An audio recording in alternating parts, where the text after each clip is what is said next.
बोला. मी बोलायला मला एक गोष्ट सांगा.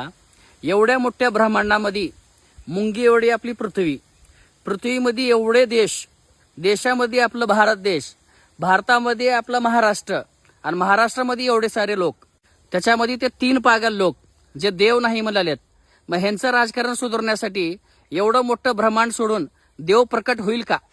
नुसतं पागल झाल्याने करत बाबा ह्याने. ह्यांच्यामुळे महाराष्ट्र नाही पुरा देश परेशान आहे. बिझनेसमॅन असो या राजकारणी असो, कुणाच्याही धर्माविरुद्ध असं चुकीचं बोलणे बघा. असं काय बी बोलून आणि धर्माविरुद्ध बोलून ह्यांची पार्टी कधी सत्तेमध्ये आली का आणि कधी येणार बी. बराबर आहे. ह्यांना पहिल्यापासूनच कॉमेडी करायची सवय आहे. ह्याने माणसाला नाव ठेवायचे होते पण देवाला नाव ठेवायचे नव्हते. बराबर म्हणलाच बघ. एवढी चांगली गोरगरीब मायबाप जनता ह्यांना कष्ट करून मतदान करून निवडून देते आहे आणि ह्याने असं करल्यात.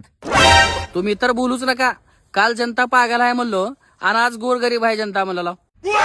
ते बघ फिरत अजून माझ्याकडेच तुला एवढं चांगलं बोलून तुझ्या हा मध्ये हा मिसळून तू शेवटी मलाच म्हणलास. तुम्हाला बी बोलून काही फायदा नाही. तुम्ही बी शेवटी राजकारणी ठेवा.